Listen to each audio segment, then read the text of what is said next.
انگشتے سے نہ سر کٹاتے ہیں تیرے نام پہ مردان عرب. سبحان اللہ.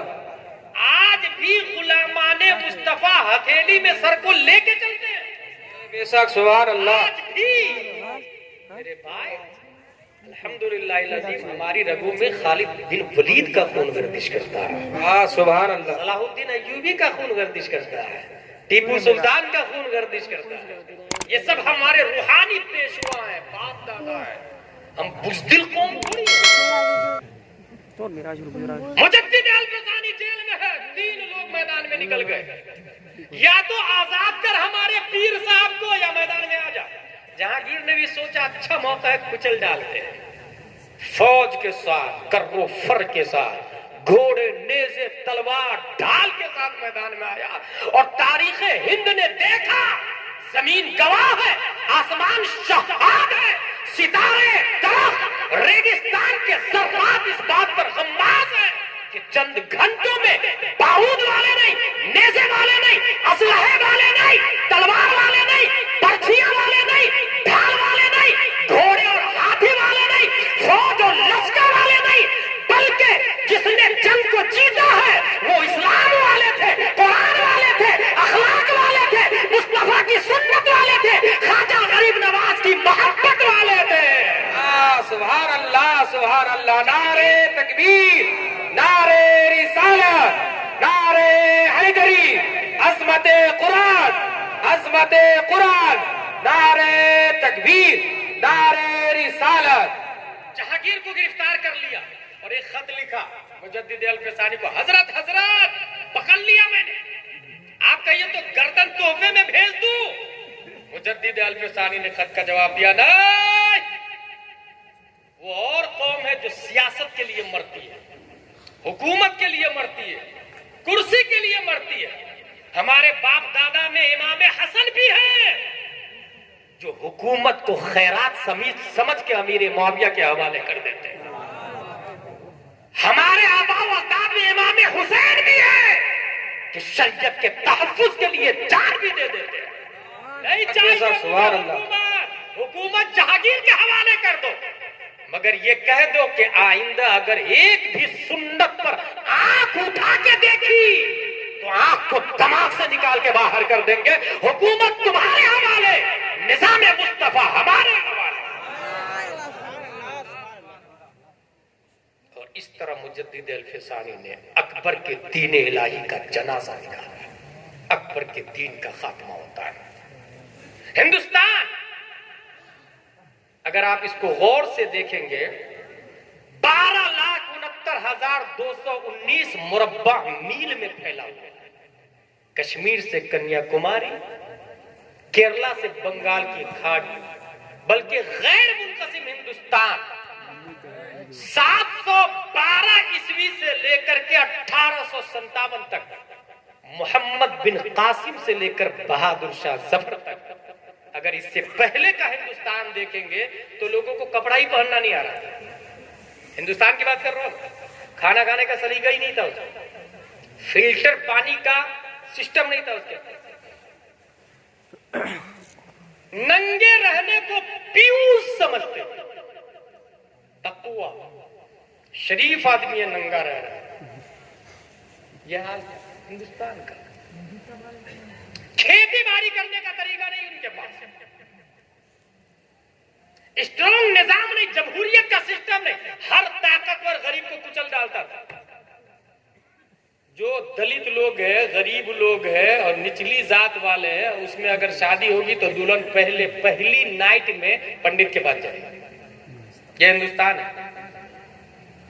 دریا میں بھیٹ چڑھایا جائے گا انسان کا، یہ ہندوستان ہے. شوہر کا انتقال ہو جائے تو بیوی اگر متقی پرہیزگار بننا چاہتی ہے تو شوہر کی چتا پر وہ بھی جل جائے. یہ ہندوستان ہے. ایسے ماحول میں رب قدیر نے ظلم و تشدد کے خاتمہ کے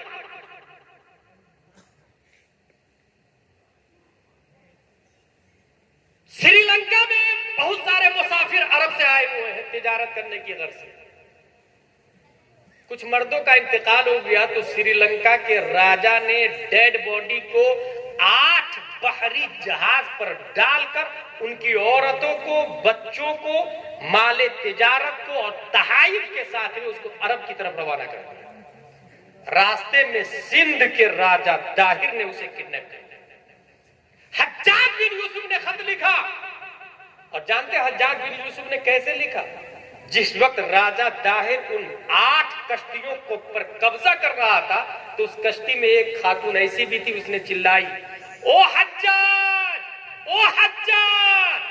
جب قاصد نے یہ جملہ پہنچایا تو حجاج نے وہاں سے کہا، میں یہاں ہوں، میں یہاں ہوں، میں یہاں ہوں۔ اس نے خط لکھا، عورتوں کو، تحائف کو میرے حوالے کر دیا۔ طاہر نے منع کر دیا۔ تب حجاج بن یوسف نے پہلی بار ہندوستان کی دھرتی پر محمد بن قاسم کو 17 سال کی عمر میں انٹر کیا۔ یہ ہندوستان میں پہلے مسلم ہے، فوج کے ساتھ میں ظلم کو روکنے کے لیے آئے، یاد رکھیے گا، ظلم کو روکنے کے لیے آئے، کیونکہ ظلم کر رہے ہیں، جینے کا طریقہ نہیں، عورتوں پر ظلم، بچیوں پر ظلم، غریبوں پر ظلم۔ امیروں کے لیے کوئی قانون نہیں، غریبوں کے لیے تمام تر دھارائیں ہیں۔ اس ظلم کو ختم کرنے کے لیے محمد بن قاسم، راجہ طاہر گرفتار ہوتا ہے، قتل ہوتا ہے، کئی قلعے فتح کیے، اپنے قیدیوں کو چھڑایا، اور اس طریقے سے تاریخ یہ بتاتی ہے کہ محمد بن قاسم 17 سال کی عمر ہے، محمد بن قاسم 17 سال کی عمر میں ہندوستان میں انٹر کرنے کے بعد لوگوں نے ان کے ڈر سے اسلام نہیں قبول کیا، بلکہ ان کے کیریکٹر، ان کا نظام، ان کا اخلاق، ان کی عادت، ان کا اطوار، ان کی لائف اسٹائل اور ان کا اعتدال، ان کی جسم طاقت و پاور کو دیکھ کر کفر سے توبہ کر کے ہلکا بغوش اسلام۔ یہ ہے ہندوستان میں اسلام کی انٹری۔ ہندوستان میں 2 طرح کے لوگ تھے، ایک ہے خواص اور ایک ہے عوام۔ خواص میں 300 کروڑ دیوی دیوتا ہے، 300 کروڑ۔ ہمارے اندور کی بات ہے، اندور میں ہاسپیٹل میں ڈیڈ باڈی کو چوہے کھا رہے ہیں۔ لوگوں نے ارادہ کیا کہ چوہے کو مارا جائے۔ جب چوہے کو مارنے لگے تو کچھ لوگ آگے، نہیں مار سکتے، یہ ہمارے بھگوان، ہم اس کی پوجا کرتے ہیں، نہیں مارنے دیا گیا بھائی۔ ایسے ماحول، جو بھی کوئی طاقت و قوت والا ہے بھگوان۔ ہندوستان کا مزاج یہ ہے کہ بھگوان کے لیے 2 تصور۔ اچھا، خواص کا یہ طریقہ نہیں، خواص کا کہنا یہ ہے کہ بھاگوت گیتا کے اندر باس دیو نے یہ لکھا، انی انا الکل من غیر مبدأ بولادت او منتہی بوفات، میں کل ہوں، ولادت سے میری ابتدا نہیں ہے اور وفات سے میری موت نہیں ہے، جسے ایشور کہا جاتا ہے۔ لیکن عوام سپر مین اور پیوز کو معبود سمجھتے ہیں۔ آج بھی عوام کا یہی تصور ہے، سپر مین میں آپ کی پوجا، پیوز کس کو کہتے ہیں؟ شریف کو۔ جتنے شریف لوگ ہیں اس کی پوجا، اس کی نظر میں جو شریف ہو اس کی پوجا شروع کر دیں گے۔ آج بھی یہی مزاج ہے۔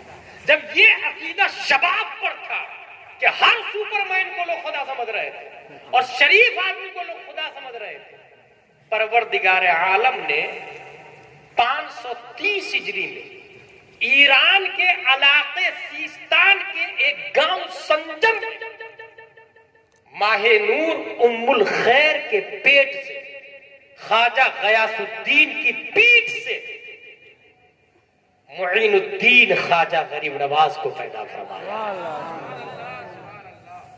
وہ خواجہ جب ہندوستان میں انٹر کرتے ہیں تو شرافت، کیونکہ شریف لوگوں کو لوگ خدا سمجھتے تھے، پیوز لوگوں کو لوگ خدا سمجھتے تھے، ان کی شرافت کا یہ عالم ہے کہ ان کا دادا امام حسین ہے اور نانا امام حسن، اور 12 واسطوں کو بیچ سے 12 واسطوں کے نام کو ہٹا دوں اگر میں، تو ان کے والد کا نام حضرت علی ہے اور ماں کا نام فاطمہ الزہرا رضی اللہ۔ سبحان اللہ، سبحان اللہ۔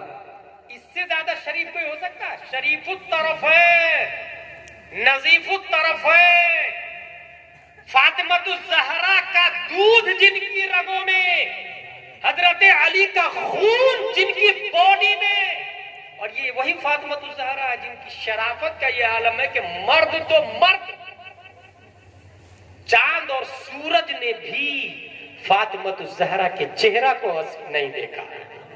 سبحان اللہ سبحان اللہ۔ لکھتے ہیں جن کا آنچل نہ دیکھا مہو مہر نے، اس ردائے نزاہت پہ لاکھوں سلام۔ سبحان اللہ سبحان اللہ۔ اتنی شریف ماں فاطمۃ الزہرا رضی اللہ تعالی عنہا، اتنی شریف ماں، اور حضرت علی کی شرافت، امام حسن و حسین کا نائب بن کر، شرافت لے کر، جب ان کی شرافت کا چرچا آگے بڑھا ہندوستان میں تو لوگوں نے کہا ہم میں سب سے زیادہ آپ شریف ہیں۔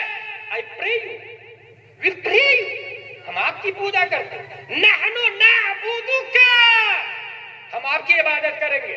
تب میرے خواجہ ہند کے راجا نے کہا نہیں نہیں، عبادت کے لائق وہ ہے جس نے مجھے پیدا کیا ہے، آؤ آؤ میرے ساتھ مل کے تم بھی اس کی عبادت کرو اور کہو لا الہ الا اللہ محمد رسول اللہ۔ اس طرح خواجہ نے کلمہ پڑھانا شروع کیا، 1 2 3 4 5۔ سپرمین کہاں سے آتا پتا ہے آپ کو؟ سپرمین گھر کے اندر چھت سے انٹر کرتا ہے، کھڑکی سے انٹر کرتا ہے، پلین کو روک دیتا سپرمین، ہوا میں اڑتا ہے سپرمین، پانی کو پی جاتا سپرمین، اس کی رفتار 1000 کلومیٹر سے زیادہ ہوتی سپرمین کی، اور سپرمین کو انڈیا والے خدا سمجھتے تھے۔ ایسے ماحول میں اللہ نے میرے خواجہ کو کتنا بڑا سپرمین بنایا کہ وہ تو زمین پر بیٹھے تھے، اپنے نعلین کے اندر سپرمین کا پاور دے کے ہوا میں اڑا۔ سبحان اللہ سبحان اللہ۔ اور وہ نعلین صرف ہوا میں اڑا نہیں، بلکہ اس نے پہچانا کون میرے خواجہ کا وفادار ہے اور کون میرے خواجہ کا غدار۔ اس لیے میں کہہ رہا ہوں وہ نعلین ہی سپرمین بن گئے، اور وہ نعلین اوپر جا کے غدار خواجہ کو مار مار کے نیچے اتارا۔ بھائی صاحب نعلین پہچانا کیسے؟ ہم نے پڑھتے پڑھتے پڑھتے جنگل کے بارے میں پڑھا، شیر بھوک لگتی ہے تو یہ تھوڑی دیکھتا ہے کہ کون کیا کہاں سے ہے، چٹ کر دیتا ہے، اسے نہیں پتا، بس بھوک بجھانی، بھوک مٹانی، یہی تو فرق ہے انسان میں اور جانور میں۔ میں نے ایک تفصیلی تقریر کی ہے کہ جانور کو بھی بھوک لگتی ہے اور انسان کو بھی بھوک لگتی ہے۔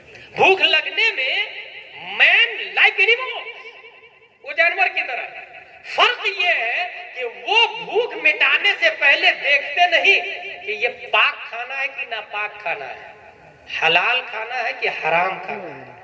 جو نہیں دیکھتا ہے اسے جانور کہتے ہیں، اور جو دیکھ کے کھاتا ہے اسے انسان کہا جاتا ہے۔ سبحان اللہ۔ بنیادی فرق، بنیادی فرق۔